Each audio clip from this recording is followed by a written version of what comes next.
ఓం నమః శివాయ. ఓం నమో నారాయణాయ. ఓం శ్రీ నరదృష్టి నివారణ కాల భైరవాయ నమో నమః. ఓం త్రయంబకం యజామహే సుగంధిం పుష్టివర్ధనం ఉర్వారుకమివ బంధనాన్ మృత్యోర్ముక్షి యమామృతాత్. యో రుద్రో యో అగ్నవ్యో అప్సు యవోషధీషు తస్మై రుద్రాయ నమోస్తు. హరి ఓం. మా ఛానల్కి స్వాగతం. చూస్తున్న వీక్షకులకు ప్రేక్షకులకు ప్రియ కాళభైరవ భగవద్బంధులకి స్వాగతం పలుకుతూ అందరినీ మహాదేవుడు చల్లగా ఆయురారోగ్యాన్ని ప్రసాదించాలని కోరుకుంటూ అందరికీ మహాశివరాత్రి పండుగ శుభాకాంక్షలు. అలాగా ఆదివారం అమావాస్య సందర్భంగా మహాదేవుణ్ణి కాళభైరవుని ఎలా పూజించాలో సవివరంగా సంపూర్ణంగా ఈ వీడియోలో తెలుసుకుందాం.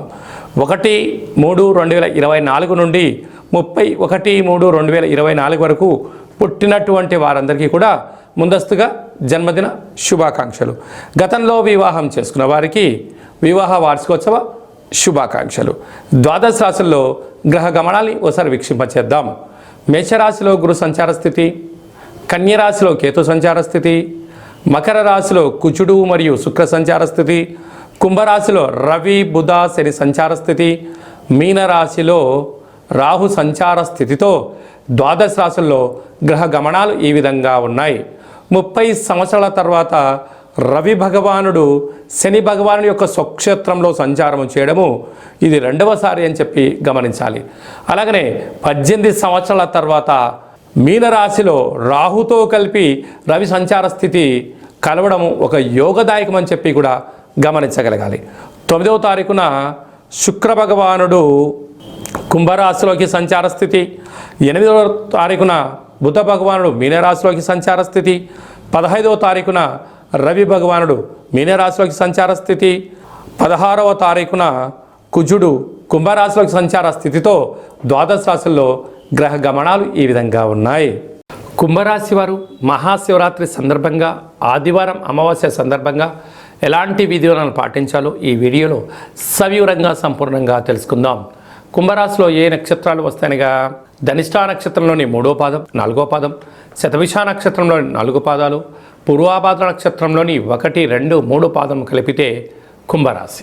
అలాగనే చాలామందికి డేటా బర్త్లు లేనటువంటి కారణం వలన పేరు యొక్క మొదటి అక్షరాన్ని అనుసరిస్తూ ఆ రాశిని తెలుసుకునే ప్రయత్నం అవుతుంది. అవి ఏ అక్షరాలు అన్నట్లయితే గు, గే, గో, సా, సి, సు, సే, సో, ద అక్షరాల వర్ణుడు కుంభరాశి జాతకులే. కుంభరాశి యొక్క అధిపతి శనిశ్చర స్వామివారు. వీరికి ఒకవైపు ఏళ్ళ నాటి శని మధ్యమ సంచార స్థితి జరుగుతున్న విషయం తెలిసినటువంటిదే.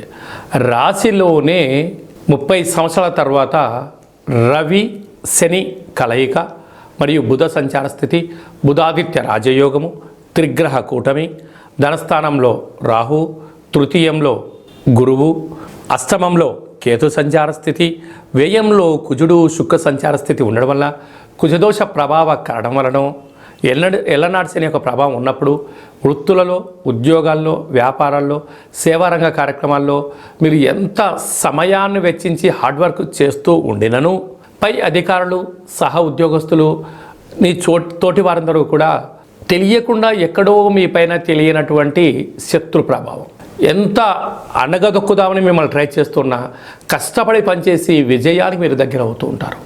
కనుక ఏదైనా కొన్ని విషయాలను మరొకరితో చర్చించకపోవడం ఇది చాలా మంచి కాలం అని చెప్పి గమనించాలి. లేకపోతే మీకన్నా మీ అంతర్గత విషయాలు మార్కెట్లో అందరికీ తెలిసిపోవడం, మీ విజయరహస్యాన్ని తెలుసుకోవడం, శత్రువులు అధికంగా ఉండేటువంటి పరిస్థితి చాలా అధికంగా ఉంటుందని చెప్పి గమనించాలి. అదే కాకుండా సాఫ్ట్వేర్, హార్డ్వేర్ ఉద్యోగస్తులకు ధనపరమైన చిక్కులు స్వల్పంగా ఉన్నాయి. మీ జన్మ నక్షత్రం రోజున అష్టమి, పూర్ణిమ, అమావాస్య తిథుల యందున దూరావాయు జల ప్రయాణాలు పెట్టుకోవడం ఉత్తమోత్తంగా భావించాలి. కనుక కుజదోష ప్రభావము, ఎల్లనాటి శని యొక్క ప్రభావం ఉండడం వలన ఈ యొక్క మహాదేవుడికి నవధాన్యాలతో అభిషేకం చేయడం, బిల్వ దళాలతో అర్చన చేసుకోవడం, పంచామృతాలతో లింగోద్భవ కాల సమయంలో అభిషేకం చేసుకోవడం వలన దుష్టగ్రహాల తీవ్రత తగ్గి సత్ప్రవర్తన కలిగి అదృష్టం మీ సొంతం అవుతుంది. అలాగనే ఆదివారం అమావాస్య సందర్భంగా తెల్ల జిల్లేడు వృక్షం దగ్గర తెల్లటి పుష్పాలతో అర్చన, ఇంట్లో కూష్మాండ దీపము, కాళభైరవ హోమంలో పాల్గొనడం వలన కాళభైరవ స్వామి సేవలో ఉండడం వలన మీ మాట వేదం, మీ మాట శాశ్వతంగా ఉండు, అనంతమైన సంపద మీ సొంతం అవుతుంది. సాఫ్ట్వేర్, హార్డ్వేర్ ఉద్యోగస్తులు, గృహ భవన నిర్మాణ కార్యక్రమం చేసేవారు, వ్యవసాయ సోదరీమణులు, స్వయం వృత్తుల వారికి ఇది చాలా మంచి కాలము అని చెప్పి గమనించాలి. మార్చి 1వ తారీఖు నుండి 31వ తారీఖు వరకు ముఖ్యమైనటువంటి పండుగల గురించి సవివరంగా సంపూర్ణంగా క్లుప్తంగా తెలుసుకుందాం. 4వ తారీఖున మాఘమాస బహుళ అష్టమి సోమవార సందర్భంగా అసితాంగ కాళభైరవ స్వామికి పూజ యోగదాయకమని చెప్పి గమనించాలి. అలాగనే 8వ తారీఖున మహాశివరాత్రి పండుగ శుక్రవారం ధనిష్టా నక్షత్రం శతభిష నక్షత్రం సందర్భంగా మనమందరూ కూడా మహాదేవునికి యథాశక్తిగా పంచామృతములతో మనకు ఏ యొక్క ఫలములైతే సౌలభ్యమవుతాయో మారేడు దళాలతో స్వామివారికి అభిషేకం చేస్తున్నట్లయితే సకల శుభాలు కలుగుతాయి. మన యొక్క దేవాలయంలో 12 సహస్ర శివలింగేశ్వర స్వామివారికి 1,00,000 రుద్రాక్షల భగవంతుడికి నిత్యము రుద్రాభిషేకం చేయడం జరుగుతుంది. అలాగనే శతరుద్ర హోమం చేయడం కూడా జరుగుతుంది. కనుక భక్తులందరూ కూడా మీ యొక్క గోత్రనామాలని ఈ కింది నెంబర్కి వాట్సాప్ పంపించగలిగినట్లయితే మీ గోత్రనామాలతో అభిషేకం చేయించి విభూతిని రుద్రాక్షను ప్రసాదంగా పంపించడం కూడా జరుగుతుంది. మీకు అభిషేక కార్యక్రమాన్ని వాట్సాప్ ద్వారా లైవ్ కూడా చూపించడం జరుగుతుంది. కనుక భక్తులందరూ కూడా మీ గోత్రనామాల్ని ఈ యొక్క కింది నెంబర్కి వాట్సాప్ పంపించగలరు. అలాగనే 10వ తారీఖు ఆదివారం అమావాస్య, అంటే చాలా అరుదుగా వచ్చేటువంటి అమావాస్య కనుక ఆ రోజు అందరము మనం ఇంటికి దిష్టి తీసి గుమ్మడికాయ పలగొట్టడం, మన వాహనాలకి ఒక కొబ్బరికాయ నిమ్మకాయతో దిష్టి తీయించుకోవడం, సంపూర్ణమైనటువంటి యంత్ర సాధన, మంత్ర సాధన, తంత్ర సాధన చేసేటువంటి వారికి చాలా ఇది మంచి కాలము అని చెప్పి గమనించాలి. మన యొక్క దేవాలయంలో కాళభైరవ స్వామి యొక్క పూజా కార్యక్రమం జరుగుతుంటుంది. కనుక మీ గోత్రామాలు పంపించినట్లయితే కాళభైరవ హోమ కార్యక్రమాన్ని చేయించి స్వామి యొక్క ప్రసాదాన్ని మీకు పంపించడం కూడా జరుగుతుందని చెప్పి గమనించాలి. అలాగనే మనకు 17వ తారీఖున పాల్గొన మాస కృష్ణపక్ష అష్టమి, 17వ తారీఖున 3వ నెల 2024 పాల్గొన మాస అష్టమి సందర్భంగా ఆదివారం మృగశిర నక్షత్ర సందర్భంగా కాళభైరవ హోమము యోగదాయకమని చెప్పి గమనించాలి. 24వ తారీఖున పాల్గొన మాస శుక్లపక్ష పూర్ణిమ కనుక మనమందరము కూడా ఆ హోమ కార్యక్రమంలో పాల్గొందాం. సంపూర్ణ హోళికా పూర్ణిమ అంటారు. ఈ హోళికా పూర్ణిమ సందర్భంగా మనమందరము ఇంటిలో ఉండబడిన పాత వస్తువులను తీసుకుని వచ్చి బయట వేసేసి మనల్ని కామదహనం చేసి మనము రంగుల కేళి అంటాం. మనమందరూ కూడా ఆహ్లాదకరమైనటువంటి మంచి రంగులను చల్లుకుందాం. హానికరమైనటువంటి రసాయనంతో కూడుకున్న రంగులను ఎవరు చల్లుకోవద్దు. చర్మ సౌందర్యమైనటువంటి ఇబ్బందులు కలగకుండా కంటికి కానీ మీ యొక్క దేహానికి ఇబ్బంది లేనటువంటి రంగులనే చల్లుకుందాం. హోలీ పండుగ చేసుకుందాం. అందరికీ హోలీ పండుగ శుభాకాంక్షలు. కనుక మనమందరము కూడా మహాదేవుడి యొక్క పూజ చేసుకొని స్వామికి ఆశీస్సులు పొందుతాం. అలాగే ఈ యొక్క మార్చి నెలలో ఇంకనూ మనం విజయం సాధించగలగాలి అన్నట్లయితే ఈ యొక్క పాత్ర కంచు పాత్ర, రాసులు 12 ఎలా ఉంటాయో 12 రాసులు ఇందులో అచ్చు వేయడం జరుగుతుంది. ఈ యొక్క పాత్ర కాళభైరవ స్వామి యొక్క అక్షయ పాత్ర అనడం జరుగుతుంది.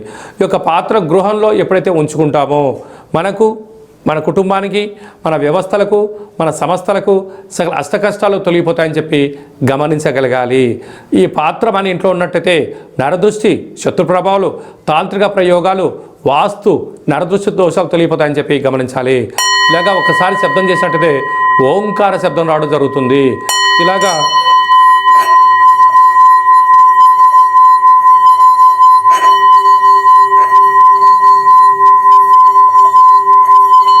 ఈ యొక్క శబ్ద తరంగాల ద్వారా మానవుని శరీరంలో ఉండబడిన చక్రాలు వికసింపచేయడం, ఇంట్లో ఉండబడినటువంటి జ్యేష్ఠాదేవి బయటికి వెళ్ళడం, బయట సంచరిస్తున్నటువంటి మహాలక్ష్మీదేవి అమ్మవారు మన గృహానికి రావడం జరుగుతుంది. కనుక ఈ యొక్క పాత్రతో పాటు పిరమిడు, స్వామి యొక్క డాలరు, కంకణము, ఒక కాళభైరవ హోమ కార్యక్రమాన్ని ప్రత్యక్ష ప్రసారంగా చూపించి మీకు ప్రసాదంగా పంపించడం జరుగుతుంది. కనుక అక్షయ పాత్రను సొంతం చేసుకుందాం. అష్ట కష్టాలకు దూరంగా ఉందాం. అష్ట ఐశ్వర్యాలకు స్వాగతం పలుకుతామని చెప్పి గమనించాలి. మీ వ్యక్తిగత జాతకం తెలుసుకోవాలనుకుంటున్నారా? మీ పేరు, పుట్టినటువంటి తేదీ, నెల, సమయం, సంవత్సరం రాసి మీరు వాట్సాప్లో పంపించగలిగినట్లయితే మీ యొక్క సంపూర్ణ జాతకాన్ని వ్రాసి పంపించి పుట్టినప్పుడు గ్రహ గమనాలు ఎలా ఉన్నాయి, ప్రస్తుతం ఎలా ఉన్నాయి, రాబోయే కాలంలో ఎలా ఉండబోతున్నాయో సవివరంగా కూడా మీకు తెలియజేయడం జరుగుతుంది. చాలామందికి పుట్టినటువంటి కాల సమయంలో డేటా ఆఫ్ బర్త్లో లేనటువంటి వారికి మీ పేరు యొక్క మొదటి అక్షరం అనుసరిస్తూ ఆ రాశిని, గ్రహ గమనాలను తెలియజేస్తూ కాళభైరవ ఉపాసన చేత గవ్వల ద్వారా అనగా రమణ శాస్త్రం ద్వారా భూత భవిష్యత్ వర్తమానాన్ని తెలియజేయడం జరుగుతుంది. ఆసక్తి గలవారు ఈ కింద నెంబర్ సంప్రదించి అపాయింట్మెంట్ తీసుకొని సంప్రదించగలరు. మీ అమ్మాయికి కానీ అబ్బాయికి కానీ ఎంత ప్రయత్నం చేసినా వివాహం అవ్వడం లేదా, వచ్చేటువంటి సంబంధం ఎలాంటి సంబంధమో తెలుసుకోవాలనుకుంటున్నట్లయితే మీ యొక్క అబ్బాయి యొక్క జాతకంలో కానీ అమ్మాయి యొక్క జాతకంలో ఏంటి దోషాలు ఉన్నాయి, ఏంటి యోగాలు ఉన్నాయి, వచ్చేటువంటి వధు వరులలో సంపూర్ణమైన వారి యొక్క గ్రహాల యొక్క పరిస్థితి, గణాలు గుణాలు సమ్మేళనాన్ని తెలియజేయడం జరుగుతుంది. గతంలో వివాహమైనటువంటి దంపతులు తరచూ గొడవపడడం, విడిపోవడం, పోలీస్ స్టేషన్లు గొడవల్లో ఇబ్బంది పడుతున్నట్టయితే ఈ కింద నెంబర్ మీరు సంప్రదించినట్లయితే మీ యొక్క పేరులో కొన్ని స్వల్పమైన మార్పులు చేయించి కాళభైరవ స్వామికి ఆశీస్సుల చేత చిన్న చిన్న మార్పుల ద్వారా శ్రీ పార్వతీ పరమేశ్వరుల కలయిక ఎలా ఉంటుందో మీరు అన్యూన్యంగా దాంపత్య జీవితానికి ఉండేటువంటి సలహాలు సూచనలు ఇవ్వడం జరుగుతుంది అని చెప్పి గమనించాలి. మీకు అబ్బాయి కానీ అమ్మాయి కానీ చిన్నపిల్లలు పుట్టినట్టయితే పుట్టినప్పుడు వాళ్ళ పేర్లు ఎలా పెట్టాలి, ఆధ్యాత్మికంగా ఎలా ఉండాలో సవివరంగా సంపూర్ణంగా కూడా తెలియజేయడం జరుగుతుంది. అలాగే మీ పుట్టినరోజు కానీ మీ మ్యారేజ్ డే కానీ మాకు ఈ నెంబర్కి పంపించినట్లయితే మన యొక్క దేవాలయంలో రుద్రాభిషేకం కాళభైరవ హోమాన్ని చేయించి ప్రసాదం కూడా మీకు పంపించడం జరుగుతుంది. చాలామందికి వాస్తు జ్యోతిష్యం నేర్చుకోవాలి తెలుసుకోవాలనుకుంటున్న వారందరికీ కూడా మన యొక్క దేవాలయంలో కాళభైరవ ఉపాసన జ్యోతిష్యము వాస్తు నేర్పించడం జరుగుతుందని చెప్పి గమనించాలి.